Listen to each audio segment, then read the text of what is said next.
Greetings of the day. आज बात करते हैं द्विवेदी युगीन परिस्थितियों की। जो द्विवेदी युगीन परिस्थितियां हैं, क्योंकि परिस्थितियां और प्रवृत्तियां और विशेषताएं ये कुछ कुछ अंतर के साथ में साहित्य को प्रभावित करती हैं। जो युगीन परिस्थितियां होती हैं वो साहित्य पर अपना एक चिरस्थायी प्रभाव छोड़ती हैं। तो द्विवेदी युग की साहित्यिक प्रवृत्तियों के पीछे वे सारी परिस्थितियां हैं जो उस काल में भारत और संपूर्ण विश्व में उपस्थित हैं। इस युग में सारा वातावरण राजनीतिक, आर्थिक, शैक्षणिक, सामाजिक, सांस्कृतिक और धार्मिक आंदोलनों से भरा हुआ है। अंग्रेजी शिक्षा और पश्चिमी आदर्शों ने भारतीय समाज को बहुत बुरे तरीके से झकझोर दिया। भारतीय युग में ही देश गुलामी से आजादी पाने के लिए जागृत हो चुका था। उसके अंदर एक महती उत्कट भावना थी कि अब मुझे इस गुलामी से बाहर निकलना, अपने देश को इस गुलामी से बाहर निकालना। लेकिन कोई निश्चित सफलता उस समय भी नहीं मिल पाई थी। आगे चलकर पूरे देश में स्वदेशी आंदोलन प्रारंभ हुआ। इसका मुख्य लक्ष्य था विदेशी वस्तुओं का बहिष्कार और राष्ट्रीय शिक्षा का प्रचार। 1906 ईस्वी में कोलकाता में हुए कांग्रेस के अधिवेशन में दादा भाई नौरोजी ने स्वराज्य की मांग की। 1907 में कांग्रेस गरम दल और नरम दल के रूप में बंट गई। लोकमान्य बाल गंगाधर तिलक, लाला लाजपत राय और विपिन चंद्र पाल ये सब गरम दल के पक्ष थे, जो लाल बाल पाल इस नाम से जाने गए। और नौरोजी, गोपाल कृष्ण गोखले ये सारे नरम दल के समर्थक रहे। दक्षिण अफ्रीका से लौटने के बाद महात्मा गांधी जी भी इसी दल में शामिल हो गए। इसके आगे देखिए कि ब्रिटिश सरकार का शासन असह्य हो चुका था। क्रांतिकारी युवकों में अंग्रेजी शासन के विरुद्ध असंतोष, आक्रोश की भावनाएं प्रबल होती जा रही थी। आर्थिक रूप से शोषण के कारण भारत सूखे और अकाल का शिकार हो रहा। ऐसे में देश के नेताओं ने पूर्ण स्वराज की मांग उठाई। तुर्की, मिस्र आदि देशों में स्वतंत्रता के लिए हुए आंदोलन तथा 1904 ईस्वी में रूस पर जापान की विजय, इन सभी उदाहरणों से भारतीयों का उत्साह बढ़ा। इतना ही नहीं, दक्षिण अफ्रीका में हिंदुस्तानियों के साथ किए गए दुर्व्यवहार से भी जनता में आक्रोश बढ़ा।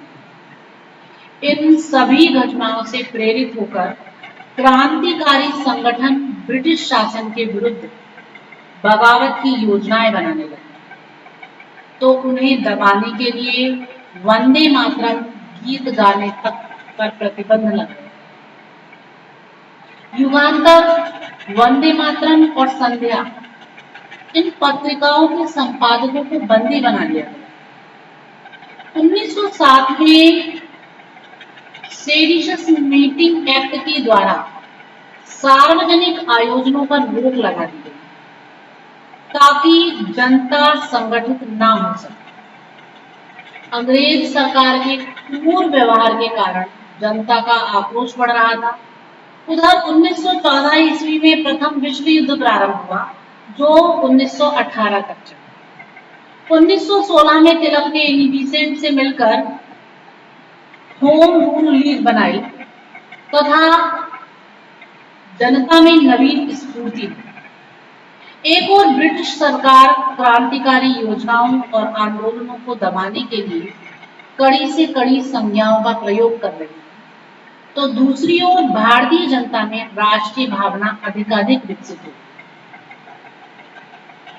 बंग भंग आंदोलन जो 1905 का है, इसका प्रभाव संपूर्ण देश पर पड़ा, क्योंकि यह जन आंदोलन।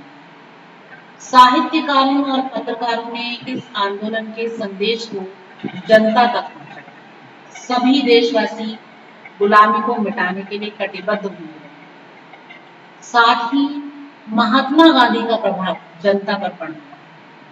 उनके विचारों से साहित्यकार भी प्रभावित हुए और राष्ट्र का हित ध्यान में रखकर साहित्य सृजन करने लगे। तो इस प्रकार जो यूरोपीय परिस्थितियां थी, उन्होंने सर्वाधिक जो द्विवेदी युग का साहित्य है उसे प्रभावित।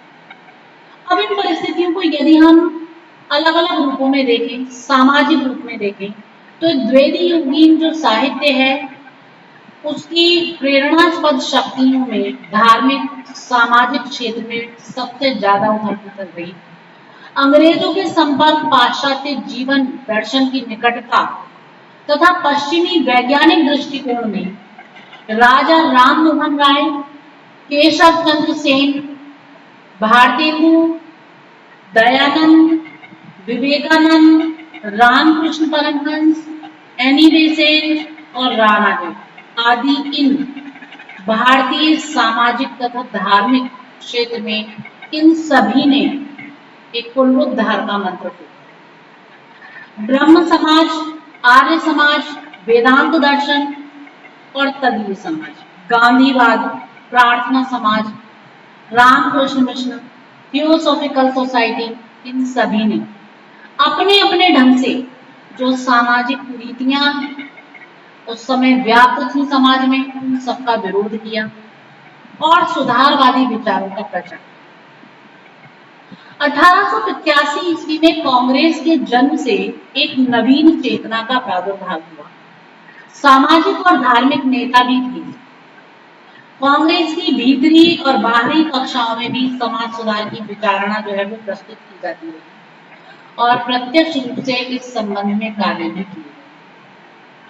द्विवेदी युग के आरंभ होते होते दयानंद, रामकृष्ण और विवेकानंद दिवंगत हो चुके थे। बहुत से क्रूर सामाजिक प्रथाएं शक्तिहीन हो गई थी, लेकिन अभी भी कुछ ऐसा था जो समाज में व्याप्त था, जैसे छुआछूत, बाल विवाह, विधवा विवाह निषेध, स्त्री शिक्षा का अभाव, वर्ण भेद, पर्दे की प्रथा, अंधविश्वास, समुद्र यात्रा का निषेध, रहन सहन के प्रतिबंध, बहुत सारी कुरीतियां थी जो समाज में धूम की तरह लगी। लाला लाजपत राय, स्वामी श्रद्धानंद, महात्मा हंसराज, इन सभी ने स्वामी दयानंद के कार्य, स्त्री शिक्षा आदि के कारण रूढ़ियों तथा कुरीतियों से निपटने का प्रयास किया। समाज को राष्ट्रीय आंदोलनों ने वास्तव में प्रभावित किया। व्यक्ति स्वातंत्र्य, नारी की समाज अधिकार की भावना, हिंदू मुस्लिम समाज की सांप्रदायिकता और हरिजनों की समस्या पर राष्ट्रीय नेताओं ने उदारता पूर्वक विचार किया। गांधी जी ने हरिजन समस्या को कांग्रेस के रचनात्मक कार्य का रूप दिया। आर्य समाज ने शुद्धि आंदोलन चलाया। स्त्रियों की जागृति और अस्पृश्यता निवारण के कार्य द्विवेदी युग में समाज कार्य के कार्यक्रम में सम्मिलित हो। तो इस प्रकार इन सभी ने समाज को एक नया रूप देने का, उससे सारी कुरीतियों को मिटाने का प्रयास किया। अंग्रेजों ने हिंदू मुस्लिम समस्या, हिंदू उर्दू समस्या, अब्राह्मण समस्या, हिंदू हरिजन समस्या, सवर्ण अवर्ण समस्या, इन सभी से राजनीतिक लाभ उठाना चाहा, लेकिन ये उनका दुर्भाग्य था कि उन्होंने इतनी कटु चालें चली पर उनको सफलता नहीं मिली। दक्षिण का अब्राह्मण ब्राह्मण आंदोलन सवर्ण हिंदुओं तक ही सीमित रह गया। मिंटो मार्ले सुधार 1909 से काउंसिलों में भारतीयों का प्रतिनिधित्व किया गया और दुर्भाग्यपूर्ण पृथक निर्वाचन पद्धति चालू की। राष्ट्रीय आंदोलनों ने सामाजिक और धार्मिक आंदोलनों को सप्रमाण बनाया। प्रत्येक जाति में सुधार के लिए आंदोलन शुरू होते चले गए।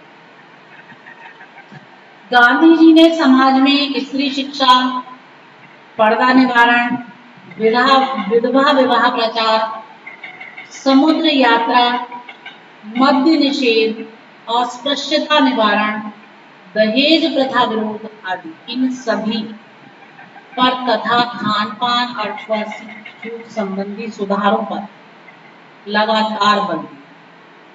लेकिन राजनीतिक जो विभेद थे उन्होंने उसे शिथिल। द्विवेदी युग के अंत तक आर्य समाज भी कमजोर पड़ने लगा। राजनीतिक आंदोलनों में नैतिक तत्वों का प्रवेश हुआ और समाज सुधार के कार्यक्रम अपनाए। राष्ट्रीय चेतना ने सामाजिक कुरीतियों को अपने आप मिटाना शुरू किया। अपनी वर्तमान अवनति और अपने प्राचीन गौरव से सभी भारतीय परिचित। तर्क बुद्धि, वैज्ञानिक दृष्टिकोण, नवीन शिक्षा और आविष्कारों आदि से लोग नया प्रकाश जीवन में लाना।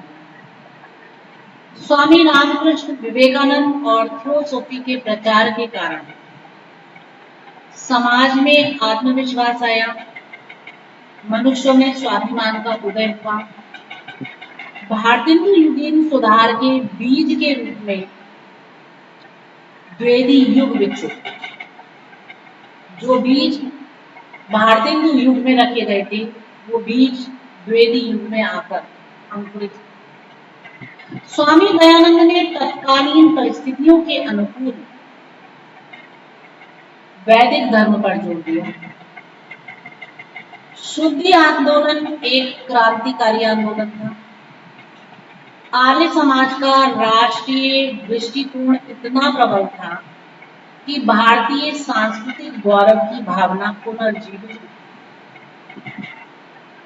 1883 ईस्वी में सत्यार्थ प्रकाश का प्रकाशन हुआ और 1885 में कांग्रेस की स्थापना।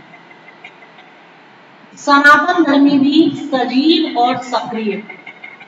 तो इस प्रकार ये द्विवेदी युगीन सामाजिक परिस्थितियां रहीं जिन्होंने द्विवेदी युगीन साहित्यकारों के विचारों को, दृष्टिकोण को, व्यक्तित्व को, कृतित्व को सभी को प्रभावित किया। अब यदि बात करें राजनीतिक दृष्टिकोण, राजनीतिक परिस्थितियों, तो भारतेंदु युगीन राजनीतिक चेतना में जिस आवेश की कमी रह गई थी वह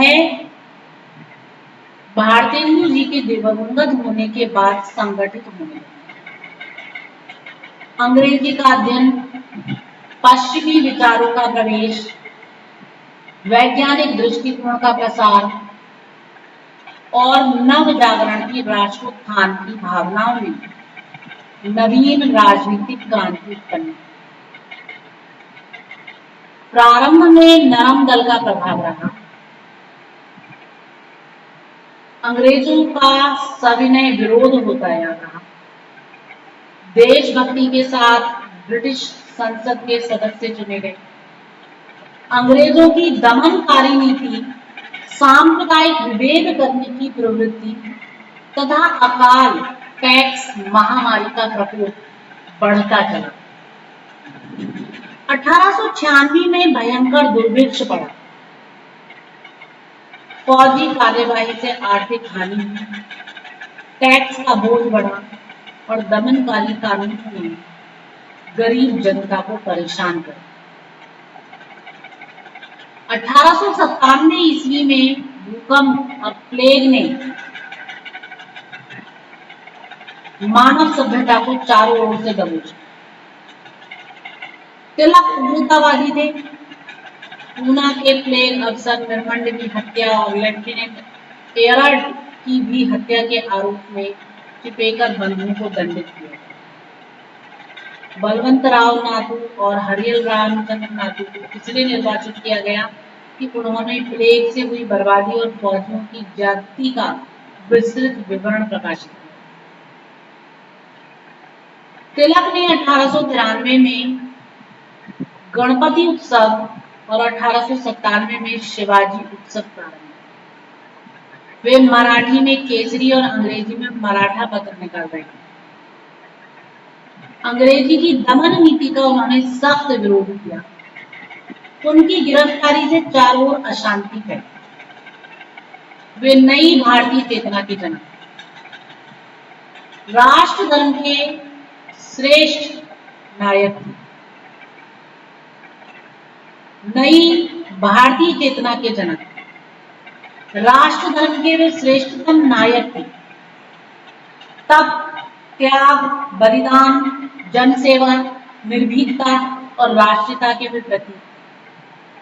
गोखले और तिलक के तरीके भिन्न भिन्न थे, क्योंकि गोखले नरम दिल के थे और तिलक उग्रवादी थे। जनवादी परंपराओं को प्रारंभ करने वाले तिलक इस देश में बिना ताज के बादशाह थे। राजनीतिक क्षेत्र में अंग्रेजी साम्राज्य के प्रथम खतरनाक राजनीतिक बंदी। 1898 ईस्वी में प्लेग और लॉर्ड कर्जन दोनों यहाँ आए। 1899-1900 ईस्वी में भीषण अकाल पड़ा। लॉर्ड कर्जन साम्राज्यवादी नीति के पोषक थे। भारतीयों को स्वराज्य के लिए समझाते रहे। उनकी शिक्षा संबंधी नीति 1904 का विश्वविद्यालय संबंध कानून हालांकि घातक थे। तिब्बत अभियान का खर्च उन्होंने भारत पर डाल दिया।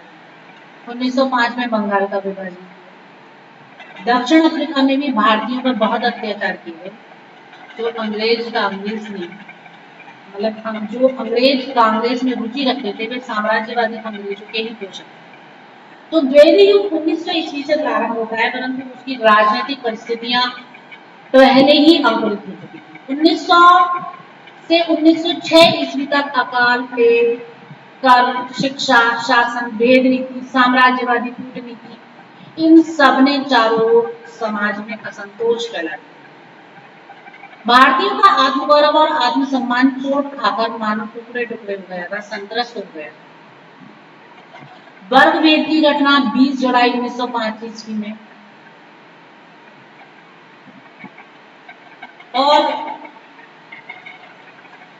इस घटना ने व्यापक जन आंदोलन उत्पन्न किया। विदेशी माल का बहिष्कार हुआ। 1906 में दादाजी भाई नौरोजी ने राष्ट्रीय लक्ष्य के रूप में स्वराज्य शब्द का सर्वप्रथम प्रयोग किया। प्रवास संबंधी बिल, सभाबंदी बिल, एक्ट कानून, सभाबंदी कानून, प्रेस एक्ट आदि के कारण उग्रता और अधिक बढ़ी। सरदार अजीत सिंह और लाला लाजपत राय का निर्वाचन 9 मई 1907 आग में घी का काम कर गया। दमन बढ़ा तो गुप्त रूप से उसके प्रतिकार के कार्य भी शुरू हुए। युगांतर संध्या और वंदे मातरम ने जागृति के नए स्वर फूंकाए। लॉर्ड मिंटो ने 1905 में आने के बाद हिंसा, सैनिक विद्रोह, हत्या, बमबाजी और राजद्रोह का खुलेआम प्रचार प्रसार। दमन भी तीव्र हुआ। वंदे मातरम शब्द पर नियंत्रण लगा दिया गया। द्विवेदी युग का प्रथम दशक राजनीतिक क्षेत्र में नई चेतना, रचनात्मक प्रवृत्ति, आतंकवादी और राजद्रोहपूर्ण आंदोलन के परिपूर्ण का था। लाल बाल पाल का वह जमाना था। उस समय हिंदू मुस्लिम दंगे शुरू हुए। दमन चक्र बढ़ा, जन समुदाय तीव्र होता गया और फिर 1906 में मिंटो मार्ग सुधार लागू, जो सांप्रदायिकता का पोषक। अंग्रेजों ने भेद नीति से काम किया। मुसलमानों को नवचेतना के इस राष्ट्रीय जीवन से अलग रखना चाहा और रखा। और प्रथम निर्वाचन और राजनीतिक प्रतिबद्धता में दी गई। सर सैयद अहमद अलीगढ़ आंदोलन और इस्लामाबाद के नारे आ गए। जो मुस्लिम लीग की स्थापना है वो 1906 ईस्वी में, 1907 में कराची में उसका पहला अधिवेशन हुआ। प्रथम निर्वाचन का कांग्रेस 1906 ईस्वी में लाहौर में भी विरोध किया गया। 1913 ईस्वी में गदर आंदोलन ने अंग्रेजों को हटा दिया। इस गदर आंदोलन को श्यामजी कृष्ण वर्मा सर और सावरकर, अरविंद घोष, वीरेंद्र घोष, खुदीराम बोस, भीमराव, लाला हरदयाल आदि ने देश में हटाया। 1911 ईस्वी में भारत की राजधानी अंग्रेज कलकत्ते से दिल्ली ले आई गई और बंग भंग को रद्द कर उसको 1912 ईस्वी में लॉर्ड हार्डिंग पर दिल्ली में बम फेंका गया और इसी समय 1911 में प्रांतीय स्वराज्य की बात पर लंदन में विचार किया। 1896 ईस्वी से गांधी दक्षिण अफ्रीका में गौरांग महाप्रसाद की औपनिवेशिक नीति के विरुद्ध अहिंसात्मक आंदोलन छेड़े हुए। तो इस प्रकार ये बहुत मतलब कि जो राजनीतिक विवरण है बहुत बड़ा। राजनीतिक परिस्थितियां बहुत गहरी पैठ बनाई हुई। द्विवेदी राष्ट्रीय चेतना ने स्वराज्य की मांग रखी और राष्ट्रीय जागरण को बढ़ाया। अंग्रेजी ने दमन से जन आंदोलन और नरेशों और जमींदारों को बढ़ावा मिला था तो सांप्रदायिक उद्देश्य। तो इस प्रकार जो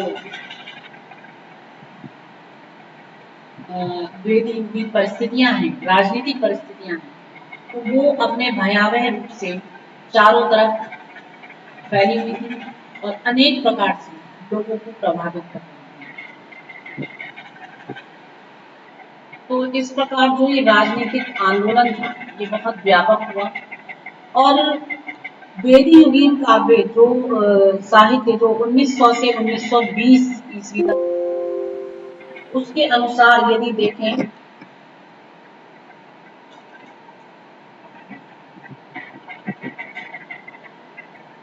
तो द्विवेदी युगीन साहित्य पूर्ण रूपेण इससे प्रभावित रहा राजनीतिक परिस्थितियों के रूप में।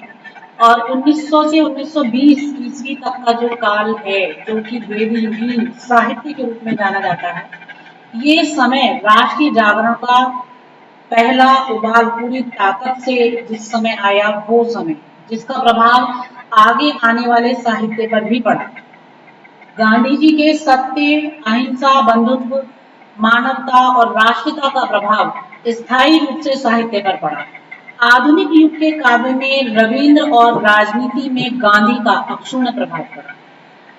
देश की राष्ट्रीय प्रगति ने भावुक व्यक्तियों को प्रभावित किया। श्रीधर पाठक, नाथूराम शंकर शर्मा, महावीर प्रसाद द्विवेदी, मैथिली चरण गुप्त और स्नेही आदि की रचनाओं में राष्ट्रीय चेतना स्पष्ट रूप से परिलक्षित होती है। तो ये जो 20 वर्ष थे द्विवेदी युग में भारतीय राजनीति में कुछ महत्वपूर्ण घटनाएं ऐसी घटी जिन्होंने काव्य में एक राष्ट्रीय धारा का उन्मेष जो है उसको जन्म दिया। 1905 ईस्वी में बंग भंग, 1911 ईस्वी में दिल्ली दरबार और भंग प्रतिषेध, 1912 ईस्वी में लॉर्ड हार्डिंग्स पर बम फेंका गया, ये सब जो लगातार जितने भी ये गतिविधियां होती रही 1914 से 18 ईस्वी के महासमर में भारतीय योगदान, 1915 से 20 तक तिलक के नेतृत्व में होम रूल लीग की हलचलें, राजनीति में 1916 ईस्वी में गांधी का प्रवेश, 1918 ईस्वी में गांधी का सत्याग्रह और असहयोग का शंखनाद और सर्वत्र गांधी युग का सूत्रपात, 1919 ईस्वी में जलियांवाला बाग का एक नरसंहार। तो ये सारी जितनी घटनाएं हैं ये इस युग की प्रमुख राजनीतिक घटनाएं हैं और इन समस्त घटनाओं ने जो द्विवेदी युगीन साहित्य है, जो द्विवेदी युगीन परिवेश है, जो संस्कृति है, उस सबको प्रभावित किया। किसान, मजदूर, जनता और जनसाधारण सभी में एक नवीन चेतना का जो उद्गार है वो फूटा। सामाजिक कायाकल्प की भू रचना काव्य में चतुर्दिक दिखाई। हिंदी कविता में हिंदू पुनरुत्थान की प्रवृत्ति बढ़ी और इस कारण अंग्रेजों की सांप्रदायिक नीति जो है वो सामने आई। गांधी की अहिंसा और सत्याग्रह का प्रभाव राजनीति पर बहुत अधिक पड़ा और उसका प्रतिबिंब साहित्य में उतरा। तो इस प्रकार जो द्विवेदी युगीन राजनीतिक परिस्थितियां हैं उन्होंने पूर्ण रूपेण वेदी युग के साहित्य को झकझोर कर रख दिया, एक एक व्यक्ति के हृदय का मंथन कर दिया, व्यक्तियों के हृदय में राष्ट्रीय चेतना को जागृत कर दिया। अब यदि आर्थिक परिस्थितियों की दृष्टि से देखें तो अंग्रेजी साम्राज्यवादी और पूंजीवादी थे। जो अंग्रेज थे वो साम्राज्यवादी थे और पूंजीवादी थे। भारत उनके लिए ऐसा उपनिवेश था जहां उन्हें कच्चा माल मिलता था। यह खेतीहर देश था। अंग्रेजों ने गांवों की आर्थिक व्यवस्था को छिन्न भिन्न कर दिया था। विदेशी कम दाम पर यहाँ का माल खरीद कर अपने यहाँ ले जाते थे और फिर उसको तैयार करके महंगा करके यहाँ बेचते थे। जनता गरीब थी। शासन और सुरक्षा के खर्च पर दुर्भिक्ष, शोषण और जमींदारी प्रथाएं भारत को दरिद्र बनाती चली। उद्योग धंधों की कमी, कृषि की अवहेलना, सामंती शासन और शोषण ने भुखमरी पैदा कर दी। लोग सरकारी नौकरी को वरदान मानने लगे और इस नौकरशाही ने ब्रिटिश शासन को दृढ़ बनाने में मदद की और देश का नैतिक पतन होना प्रारंभ हुआ। रेल निर्माण के कारण सरकार ने ना चाहते हुए भी उद्योग धंधे, जो सरकारी उद्योग धंधे हैं वो बढ़ने लगे। बैंकिंग, बीमा आदि के भी केंद्र खुले। किसान और गरीब होता चला, बेकारी और बढ़ने लगी। 1911 ईस्वी में जमशेदपुर में टाटा ने लोहे का कारखाना खोला। 1914-18 ईस्वी के प्रथम महायुद्ध में वह संभल गए।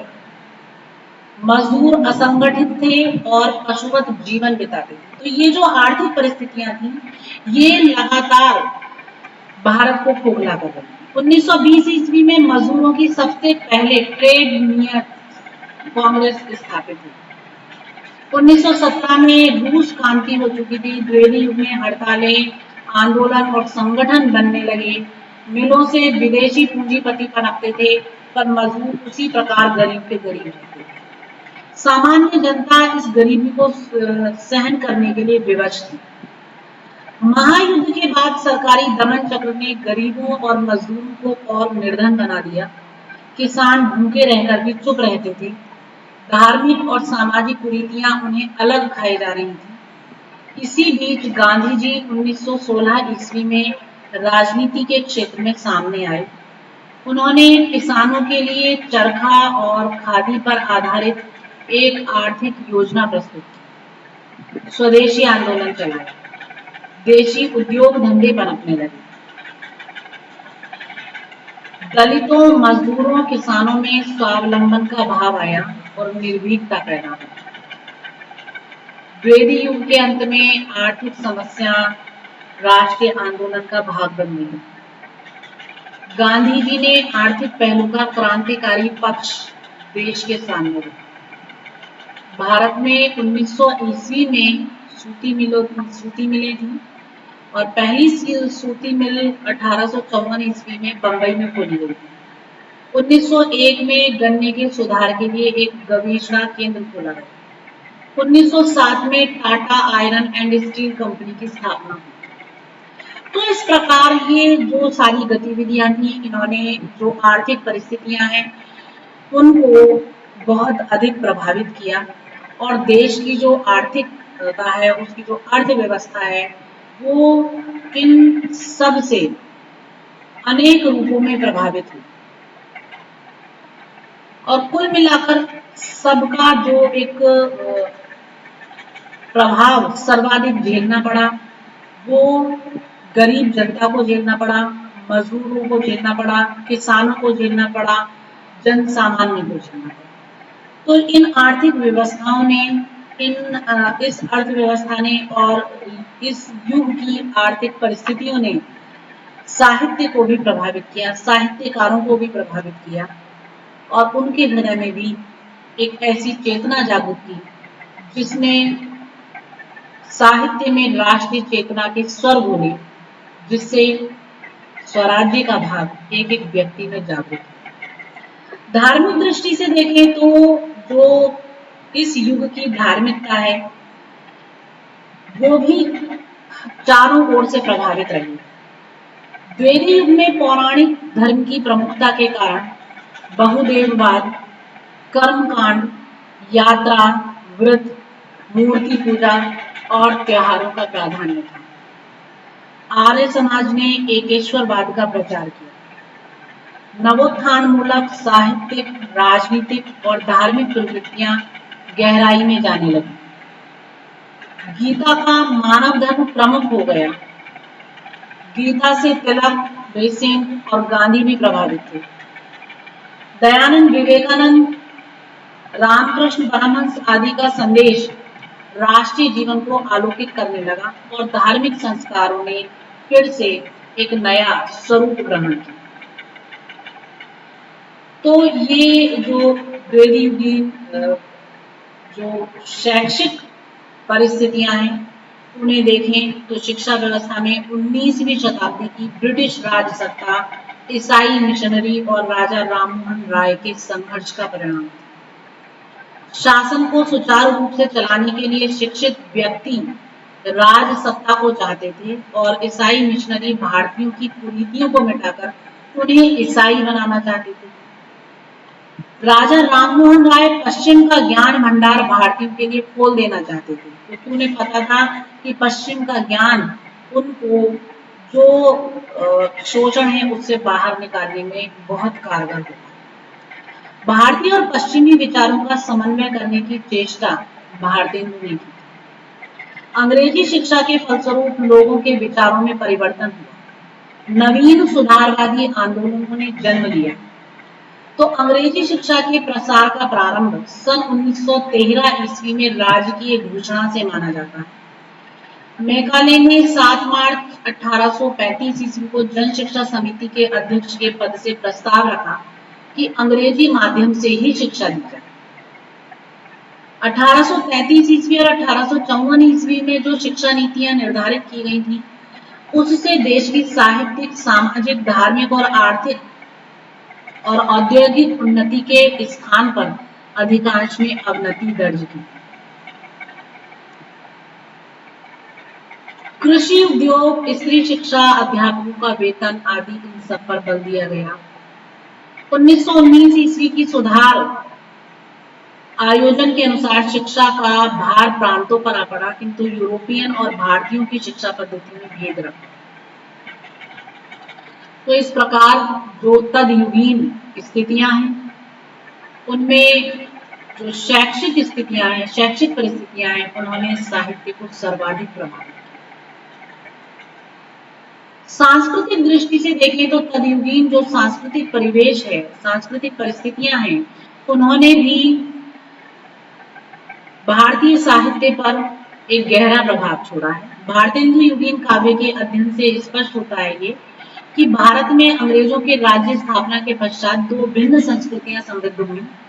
भारतीय नवोत्थान प्राचीन और नवीन के समन्वय, अतीत के गौरव, स्वभाव, स्वदेशी तथा समाज सुधार के विभिन्न प्रश्नों को हल करने में उस युग के अधिकांश कवि व्यस्त हो गए। द्विवेदी युग की पृष्ठभूमि में 19वीं शताब्दी की यही सांस्कृतिक गतिविधि सक्रिय थी।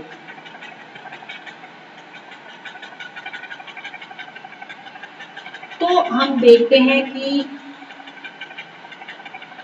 इन सभी दृष्टियों से जो द्विवेदी युगीन परिस्थितियां हैं वो प्रभावित रही हैं। तो हम देखते हैं कि जो द्विवेदी युगीन परिस्थितियां हैं उन्होंने द्विवेदी युग का जो साहित्य है उसे चारों ओर से प्रभावित किया है। द्विवेदी युगीन साहित्य में जातीय गौरव का भाव और अपने महान अतीत की चेतना निहित है। पश्चिम का अंधानुकरण करने की प्रवृत्ति द्विवेदी युग में अपनी राष्ट्रीय सांस्कृतिक धरोहर के महत्व देने के कारण घटने लगी थी। आतंकवादी, गरम दल वाले, कांग्रेसी और आधुनिक शिक्षा प्राप्त मध्यम वर्ग के लोगों में भारतीय संस्कृति के उत्थान की मनोभावना सर्वोपरि थी। रविंद्र ठाकुर, तिलक, एनी बेसेंट, गोखले, महादेव गोविंद रानाडे और अरविंद घोष इसी सांस्कृतिक नवोत्थान के सुदृढ़ स्तंभ थे। ये सभी राष्ट्रीय प्रवृत्तियों के लिए अग्रसर हुए थे। तो इसी सांस्कृतिक चेतना से राष्ट्रीयता का जन्म हुआ जिसने भारतीय साहित्य को चारों ओर से प्रभावित किया। तो इस प्रकार इन सारी परिस्थितियों का साहित्य पर जो असर पड़ा, हिंदी में भारतेंदु का स्थान उसी प्रकार है जैसा गुजराती में नर्मदा, गंगा ने बंकिम और मराठी में चिपनूण कर। हिंदी के नवोत्थान की अदम्य आकांक्षा को प्रज्वलित करने वाले भारतेंदु जी की मृत्यु 1885 ईस्वी में हुई और 1885 ईस्वी से 1900 ईस्वी तक साहित्य क्रियाशीलता मंद पड़ गई। ये एक अराजकता का युग है। अनुवाद और अनुकरण की प्रवृत्ति बढ़ गई। काव्य की भाषा ब्रज भाषा थी, लेकिन पहले जैसा लालित्य, सौष्ठव, लाक्षणिकता इस समय नहीं रही। ब्रज भाषा और खड़ी बोली के द्वंद में खड़ी बोली धीरे धीरे अपना स्थान ले रही थी। साहित्यिक गतिविधि को नियंत्रित करने वाले किसी महापुरुष की आवश्यकता है। इधर राजनीति में तिलक राष्ट्रीय जीवन को निखार रहे थे, उधर हिंदी में अनिश्चितता जैसी स्थिति भी यह संक्रमणकाली स्वरूप थी। तो राष्ट्रीय चेतना की अभिव्यक्ति करने की क्षमता से युक्त भाषा की आवश्यकता है। और ऐसे में जो पंडित मदन मोहन मालवीय, श्याम सुंदर दास, महावीर प्रसाद द्विवेदी और बाल मुकुंद गुप्त आदि के अथक प्रयास सामने आने लगे। 1900 ईस्वी में लेफ्टिनेंट गवर्नर एंथनी मैकडॉनल्ड ने अदालत में हिंदी भाषा और नागरिक लिपि को व्यवहार में लाने का आज्ञा पत्र निकाला। फिर भी हिंदी का जिस प्रकार उत्थान होना चाहिए था वह नहीं हो सका। अंग्रेजी और उर्दू के कारण हिंदी भाषा की प्रगति को धक्का लगा। स्वयं भारतेंदु ब्रज भाषा के पक्षधर थे, अतः काव्य में खड़ी बोली को प्रश्रय नहीं दे सकते। खड़ी बोली की कविता लिखकर वे प्रसन्न नहीं हो सके। 1885 के बाद खड़ी बोली में एकांतवासी योगी की रचना की। 1888 में अयोध्या प्रसाद खत्री ने खड़ी बोली आंदोलन नाम की पुस्तक छपवाई। राधाचरण गोस्वामी कविता में खड़ी बोली को प्रयुक्त करने के नितांत विरुद्ध रहे। तो इस प्रकार एक साहित्यिक जो उथल पुथल है वो इस समय चली, चाहे वो भाषा के रूप में थी, काव्य के रूप में थी, साहित्य के रूप में थी, विचार के रूप में थी। एक साहित्य उथल पुथल और द्वंद की अवस्था महावीर प्रसाद द्विवेदी का हिंदी में प्रवेश ऐसे समय हुआ जिस समय पूरा जो युग है वो साहित्यिक उथल पुथल से, साहित्यिक द्वंद से युक्त था।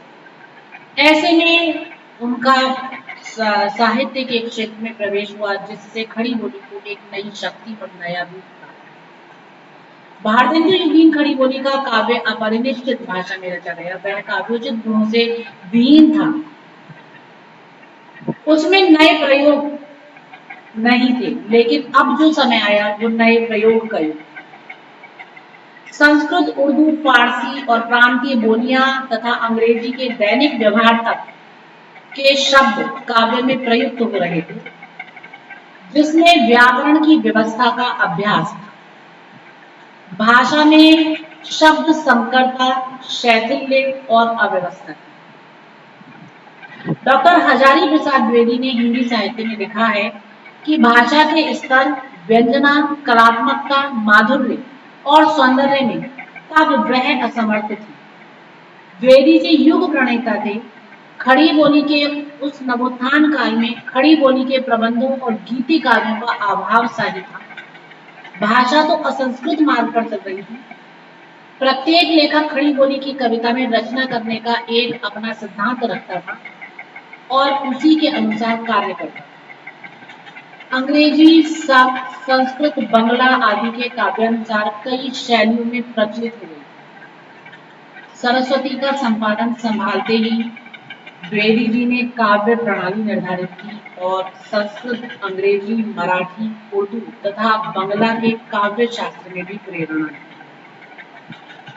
उन्होंने खड़ी बोली के सर्जक, कवि, काव्य रचना एवं काव्य भाषा के निर्माण एवं परिमार्जन के साथ साथ काव्य स्त्रीकरण और सिद्धांत निरूपण में एक समर्थ आलोचक की भांति कार्य।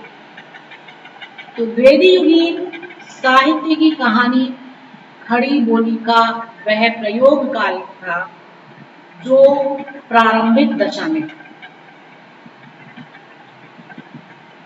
द्विवेदी युग गद्य और पद्य में एक ही भाषा को सुनिश्चित करा देने के समर्थक के रूप में वहां महावीर प्रसाद द्विवेदी का जो व्यक्तित्व है वो सर्व अग्रणी है।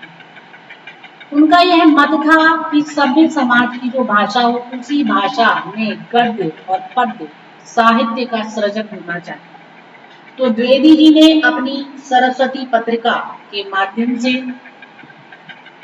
अपने कर्मठ व्यक्तित्व के द्वारा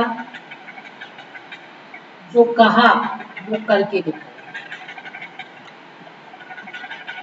तो द्विवेदी युगीन परिस्थितियां चाहे वो धार्मिक थी, सामाजिक थी, सांस्कृतिक थी, आर्थिक थी या राजनीतिक थी या साहित्यिक थी, सभी ने द्विवेदी युगीन साहित्य को प्रभावित किया है, मानो उसको मांझा है। तो द्विवेदी युग में पाश्चात्य साहित्य से इन सब परिस्थितियों के कारण संपर्क बढ़ा। काव्य रूपों, छंदों, प्रतीकों आदि में नवीनता दिखाई पड़ी। कालांतर में स्वच्छंदतावाद का हिंदी साहित्य में प्रवेश। यह जागरण काल था। नवीन दृष्टि और नए विचारों को आत्मसात करके मानो हिंदी भाषा सजीव हुई। वैज्ञानिकता, बौद्धिकता और तार्किकता के कारण यह स्वच्छंदतावादी है। पाश्चात्य संपर्क के कारण व्यक्तिवादी प्रवृत्ति भी उसमें सम्मिलित होती है।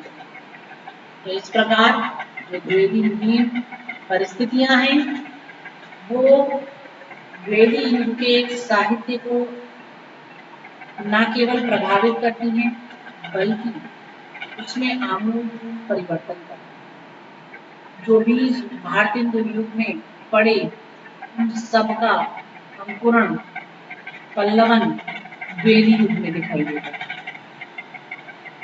और द्विवेदी युग खड़ी बोली भाषा के उत्थान के रूप में जाना जाता है।